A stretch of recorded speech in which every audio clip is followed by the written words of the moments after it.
তো কমপক্ষে নবীর মতো চুল রাখা যাবে তো ইনশাআল্লাহ, দাড়ি রাখা যাবে তো ইনশাআল্লাহ, পোশাক পরা যাবে তো ইনশাআল্লাহ। আল্লাহ পাক সবাইকে তৌফিক দান করুন, আমিন। যেন আইডেন্টিফাই করা যায় যে কে মুসলিম কে নন মুসলিম। এখন তো বাহির থেকে আইডেন্টিফাই করা যাচ্ছে না কে মুসলিম কে নন মুসলিম, বুঝতে পারছেন না? আচ্ছা, দাড়ির কথা এত গুরুত্ব কেন দিলাম? কারণ দাড়ি হচ্ছে একমাত্র ভিজিবল সুন্নত। ভিজিবল মানে দৃশ্যমান।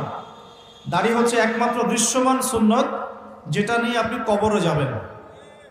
কবরে যখন রেখে দেওয়া হবে অন্য কোনো কিছু কিন্তু দেখা যাবে না, যে আপনি কত ওয়াক্ত নামাজ পড়েছেন, কত টাকা দান করেছেন, হ্যাঁ, কতবার কোরআন খতম করেছেন, কোনো কিছু দৃশ্যমান থাকবে না। দৃশ্যমান থাকবে আপনার দাড়ির সুন্নত, আর দৃশ্যমান থাকবে আপনার কপালে সেজদার দাগ, আরেকটা দৃশ্যমান থাকবে আপনার পায়ে সেজদার দাগ। যখন আমরা নামাজে বসি পায়ের মধ্যে একটা দাগ হয় না? দাগ হয়। এই দাগ, কপালের দাগ, দাড়ি,